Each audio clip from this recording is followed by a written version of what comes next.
বিশ্বাস আর শাকিব খানের জুটিটাই বেস্ট, আর ওয়াইফ হিসেবেও ওরই ভালো লাগে। বুবলিকে কেন জানি ভালো লাগে না, জানি না, হয়তো থার্ড পার্সন হিসেবে ঢুকছে যার কারণে ভালো লাগে না।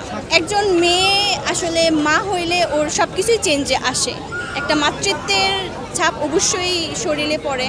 সো আমার মনে হয় না নায়িকাদের ক্ষেত্রে এর ব্যতিক্রম কিছু। তো উনিও তো সবার আগে একজন মা, তারপরে নায়িকা। তা আমার মনে হয় ওর ফিটনেস এখন অনেকটাই ঠিকঠাক করতেছে, তো মুভি করা যায়। এটা তো ভাই সময় বলবে, হ্যাঁ এটা তো সময় বলবে, কারণ দেখা যায় যে এরকম বরবাদ আসার আগেও কিন্তু আমরা বুঝি নাই যে শাকিব খান এরকম একটা মুভি করতেছে বা এতটা অ্যাকশনফুল একটা মুভি হচ্ছে। তো যেহেতু সামনে সময় আছে, সো অপু বিশ্বাসেরও হয়তো এরকম আপডেট মুভি আসবে, আশা রাখা যায়। অবশ্যই আমি চোখ বন্ধ করে বলবো যে অপু বিশ্বাসকে দেওয়া হবে, কারণ ভালো লাগে ওদের জুটি। যেমন আগে মানুষ মানে খুব বেশি ভালোবাসা দিচ্ছে বা ভালোবাসা পাইছে ওরা, আমার মনে হয় নেক্সট মানে ওদের দুজনের জুটি ভালো লাগে।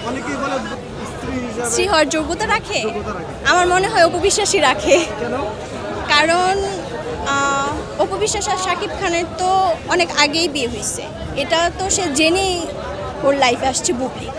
তো আমার মনে হয় যে একজন মেয়ে আরেকজন মেয়ের সংসারটা ভাঙা বলেন বা যাই বলেন বা ঢুকা বলেন, সো জেনে শুনে কোনো ভালো মেয়ে বা মানে এভাবে ঢুকতে পারে না। বিচ্ছেদের পর আর আগে এটা তো আসলে ওদের যেহেতু পার্সোনাল লাইফটা একটু হাইড করা, সো ওরাই ভালো বলতে পারবে। একজন বলতেছে যে মানে বুবলি বলতেছে যে ওদের ডিভোর্স হওয়ার পর আসছে, আর অপু বিশ্বাস বলতেছে যে না এর আগেই আসছে বা এরকম কিছু। তো এটা ওদের পার্সোনাল, যেহেতু ওরা এখনও মানে ক্লিয়ার করে নাই, সো ওই হিসাবে এটা শিওর আসলে জানি না যে কে আগে আসছে বা কে কিন্তু অপু বিশ্বাস অলওয়েজ শাকিব খানের লাইফে আগে থেকে ছিল।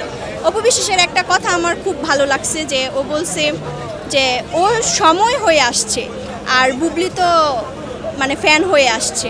তো এটাই। ওয়েলকাম ভাইয়া।